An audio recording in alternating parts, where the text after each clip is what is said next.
नागरिक सो रहे हैं वो जाग जाए, क्योंकि आज की सबसे बड़ी खबर, आज की सबसे बुलंद, सबसे मजबूत खबर यही है कि भारतीय सेना ने वो जो मांगे उजड़ी थी उनका बदला ले लिया है। पीओके के 7 अलग अलग ठिकानों पर एक के बाद एक ताबड़तोड़ एयर स्ट्राइक भारत की हुई है और ये आधिकारिक पुष्टि भारतीय सेना की तरफ से कर दी गई है। आज की अब की इस पहर की सबसे बड़ी खबर न्यूज 18 इंडिया पर हम आपको दे रहे हैं। भारत ने बदला ले लिया है और अब आरंभ है प्रचंड। मत भूलिए वो तारीख जब आतंकियों ने पाकिस्तान में पलते पोसते हुए नफरत को बड़ा किया और उसके बाद पहुंचे श्रीनगर की सरजमी पर, पहलगाम के उस मैदान में, और एक के बाद एक पूछते चले गए कि बताओ तुम्हारा धर्म क्या है, और अपने उन पत्नियों के, बच्चों के पिता, बूढ़े पिता और माता के सामने उनको गोलियों से भून दिया गया। आज उसका बदला ले लिया गया है। आज भारतीय सेना ने पाकिस्तान के आतंकियों को बता दिया है कि हिंदुस्तान का धर्म क्या है। ऑपरेशन सिंदूर सक्सेसफुल। और आपको यह बता दें कि पाकिस्तान का जो रडार सिस्टम था वो फेल हो गया। पाकिस्तान की सेना यहां पर काम नहीं आई, आतंकियों को बचा नहीं पाई। 7 ठिकाने बताए जा रहे हैं पीओके में, पाकिस्तान ऑक्युपाइड कश्मीर में, जहां पर एक के बाद एक एयर स्ट्राइक हुई है। हमारे पास जो जानकारी मिल रही है, किरेन रिजिजू जो हमारे केंद्रीय मंत्री है, भारत सरकार के केंद्रीय मंत्री है, उन्होंने अब से कुछ देर पहले ट्वीट किया और उस ट्वीट में सिर्फ एक पोस्टर है और उस पोस्टर में लिखा हुआ है ऑपरेशन सिंदूर। ऑपरेशन सिंदूर इसलिए क्योंकि मांग को उजाड़ा था उन आतंकियों ने और उसका जवाब भारतीय सेना ने दे दिया है। और इस वक्त जो मेरे बगल में चलती हुई आपको तस्वीरें दिखाई दे रही है, ये एक के बाद एक ताबड़तोड़ एयर स्ट्राइक की तस्वीरें आपको दिख रही है। मेरे साथ सपना लगातार मौजूद है।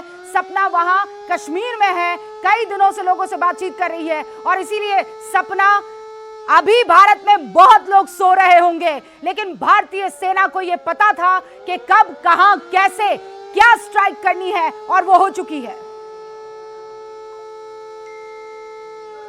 आपने कहा रूबिका, और मैं भी एक भारतीय होने के नाते, आप भी निश्चित तौर पर बहुत इस वक्त एक कहते हैं ना कि एक सेटिस्फैक्शन मिला है। जी हां, और सबसे ज्यादा सेटिस्फैक्शन तब जब हम इस ऑपरेशन का नाम सुन रहे हैं, ऑपरेशन सिंदूर। रूबिका, मैं खुद मिली थी शुभम की वाइफ से, कितनी बुरी हालत उनकी थी। वो रोज ये कह रही थी कि बदला चाहिए, बदला चाहिए और बदला चाहिए। पीओके में घर में घुसकर मारा है, यही हमने कहा था कि घर में घुसकर मारेंगे, ये बदला हुआ भारत है। सिंदूर मिटाए गए थे। नरवाल के घर हम गए थे, वहां पर भी उनकी पत्नी का रो रो कर बुरा हाल था। बार बार एक ही बात कह रही थी कि बदला चाहिए, और इस ऑपरेशन का नाम जो रखा गया सबसे महत्वपूर्ण यही, और सिंदूर मिटाए। इसीलिए ऑपरेशन सिंदूर के तहत हम बता दें, ये देखिए, ये तस्वीर मैं आपको दिखाना चाहती हूं। ये एडीजीपीआई की तरफ से ये ऑफिशियल हैंडल है। मैं चाहूंगी कि जरा कैमरा यहां पर जूम इन किया जाए। ये देखिए, ये ऑफिशियल हैंडल है एडीजीपीआई इंडियन आर्मी का। उन्होंने 49 मिनट पहले, ये देखिए 49 मिनट पहले, जस्टिस इज सर्व्ड ऑपरेशन सिंदूर, और उसमें लिखा है जय हिंद, जस्टिस इज सर्व्ड। और उसके बाद 24 मिनट पहले देखिए, पाकिस्तान ने एक बार फिर से सीज फायर एग्रीमेंट का उल्लंघन कर लिया है और लगातार भीमबर में और पुंछ में लगातार राजौरी एरिया जो है वहां पर फायरिंग चल रही है और उसका मुंह तोड़ जवाब दिया जा रहा है। इस वक्त की बड़ी खबर, मसूद अजहर, हाफिज सईद के मदरसों पर भी हमला किया है भारतीय सेना ने। यह इस वक्त की सबसे बड़ी खबर है। भारत की पाकिस्तान पर यह बड़ी स्ट्राइक है। भारतीय आर्मी न्याय देती हुई यहां नजर आ रही है। उन तमाम आतंकी हमलों पर भी, आतंकी ठिकानों पर भी हमले किए जा रहे हैं जहां पर मसूद अजहर और आतंकी हाफिज सईद ट्रेन करते हैं उन तमाम आतंकियों को। पाकिस्तान का रडार सिस्टम इस बीच फेल हो गया है। ऑपरेशन सिंदूर सक्सेसफुल रहा है। हाई अलर्ट पर एयरफोर्स है और आपको भी भारतीय नागरिक होने के नाते फुल जोर तरीके से तैयारी रखनी होगी। आपको अनुशासन में रहना होगा, एक एक निर्देश का आज पालन करना होगा। और ये तस्वीरें देखिए आप, जहां पर अटैक हुआ है, लोग गाड़ियों पर आपको नजर आ रहे हैं और वहां अचानक हवा में देखिए मिसाइल आती है और पूरे के पूरे इलाके को खत्म कर देती है, नेस्तनाबूद कर देती है। लोग वहां से अचानक दौड़ते भागते नजर आते हैं। ये देखिए, यही वो इलाका है जहां पर पाकिस्तान के आतंकी हमलों पर भारतीय सेना ने अटैक किया है। ये पहली तस्वीरें आपके सामने हैं जहां पर आपको दिखाई दे रहा है लोग गाड़ियों पर बैठे हुए हैं और अपनी राह पर जा रहे हैं और अचानक एक बड़ा अटैक होता है। लोगों के पहनावे से आपको नजर आ रहा होगा कि ये यहाँ का पहनावा नहीं है। उन्होंने पहना हुआ है जब्बा और पजामा कहते हैं इसे आम भाषा में। सलवार कमीज आपको, पठानी सूट आपको नजर आ रहा होगा। माथे पर टोपी लगाई हुई है। बाइक सवार एक नीले रंग का, ये देखिए आप, पाकिस्तानी पठानी सूट पहने हुए शख्स आपको नजर आ रहा होगा। उससे अंदाजा लगाइए कि ये इलाका कहीं और नहीं, ये पाकिस्तान की सरजमी है जहां पर आतंकी पल रहे थे और वहीं पर हुई है ये मेजर एयर स्ट्राइक। अभी और डिटेल्स का हम इंतजार कर रहे हैं, लेकिन अब तक की सबसे बड़ी खबर, सुकून देने वाली खबर यही है कि ऑपरेशन सिंदूर सक्सेसफुल हुआ है। हमले में भारत ने एयर स्पेस का उल्लंघन नहीं किया है, ये बात आपको जाननी चाहिए। हमने सीमा नहीं लांघी है, हमने यहीं पर मौजूद रहते हुए अपनी सीमाओं के भीतर, बाउंड्री के भीतर मौजूद रहते हुए इस अटैक को अंजाम दिया है। रक्षा मंत्रालय की तरफ से लगातार इनपुट्स आ रहे हैं ऑपरेशन सिंदूर पर। भारतीय रक्षा मंत्रालय ने बयान दिया है कि भारत ने ऑपरेशन सिंदूर को अंजाम दिया है और हमने अपनी सेना में रहते हुए इस ऑपरेशन को अंजाम दिया है। We did not cross the boundary. हमने भारत में रहते हुए ऑपरेशन सिंदूर को अंजाम दिया। इंडियन आर्मी का ये ऑपरेशन सिंदूर और उसका एक नमूना आपके सामने है टेलीविजन स्क्रीन पर। सपना, एक के बाद एक तस्वीरें आ रही है और साफ तौर पर दिखाई दे रहा है क्योंकि बार बार सबूत और सवाल पूछे जाते हैं और ये सबूत अपने आप में तय है। दिख रहा है कि लोगों में हड़कंप है। वहां बाइक से जाते हुए लोग अचानक रुक जाते हैं और एक बहुत बड़ा धमाका होता है और यह है आतंक के ठिकानों को नेस्त नाबूद करने वाला पूरा का पूरा ऑपरेशन सिंदूर।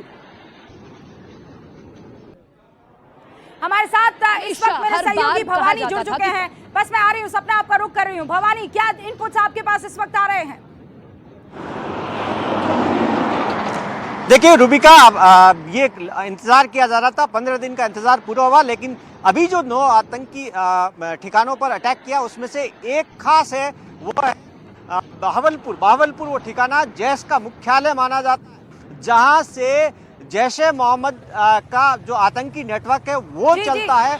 पाकिस्तान जो बॉर्डर, भारत पाकिस्तान सीमा उसे 200 किलोमीटर अंदर है, वहां पर अटैक किया गया और उसको काफी नुकसान पहुंचा है।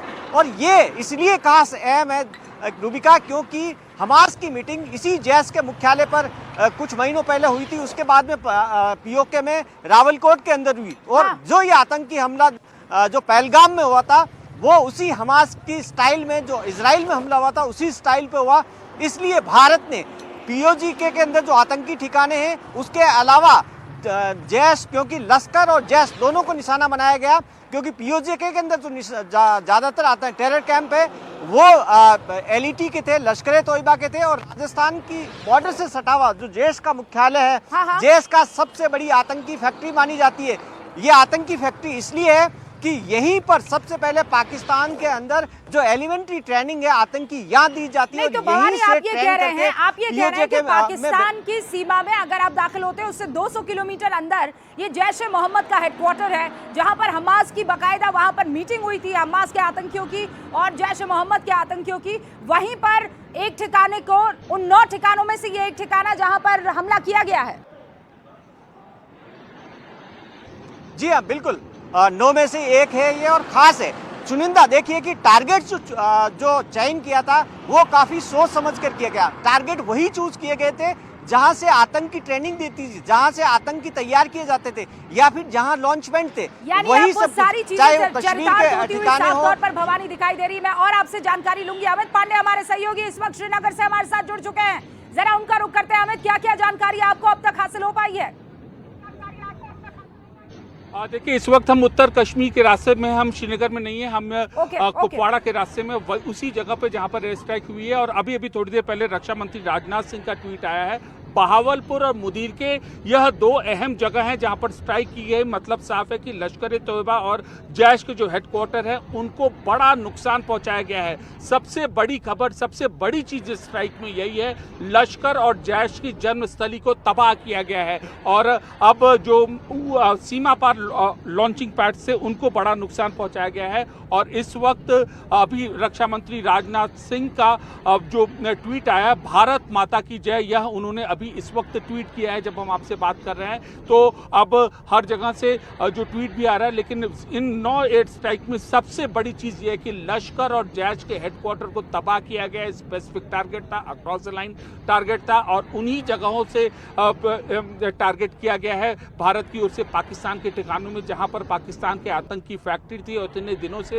जो पाकिस्तान की अपने जो आतंकी थे वह गुट बनाकर जो भेज रहा था भारत में। इससे पहले चाहे लीपा वैली हो, चाहे माछिल सेक्टर हो, लीपा वैली पाकिस्तान में, माछिल सेक्टर हो, केरन हो, उरी हो, नौगाम हो, सारे सेक्टर से जो पाकिस्तान बावजूद इसके पहलगाम आतंकी हमले के बाद लगातार 8 से 9 दिन से गोलीबारी कर रहा था। मंशा देखिए, लगातार 8 से 9 दिन से वह गोलीबारी कर रहा था पहलगाम आतंकी हमले के बावजूद भी। उसकी नीयत साफ थी, नीयत यह थी कि किसी तरीके से आतंकियों की घुसपैठ कराए। और खबरें तो ये भी आ रही है कि पूरे पाकिस्तान में और पाकिस्तान के बहावलपुर इलाके में ब्लैकआउट हो गया है, क्या इस पर कोई जानकारी? और बाकायदा ये भी कहा जा रहा है कि मस्जिदों से वहां पर अनाउंसमेंट किए जा रहे हैं कि भारत ने अटैक कर दिया है, आप अपने इलाकों को खाली कर दें। बहावलपुर वो इलाका है जहां पर अटैक हुआ है और वहां कंप्लीट ब्लैकआउट हो गया है। अमित, कोई जानकारी इसके बाबत? जी बिल्कुल पाकिस्तान में इस वक्त जो हमें जानकारी मिल रही है कि ब्लैकआउट हो गया है और अफरा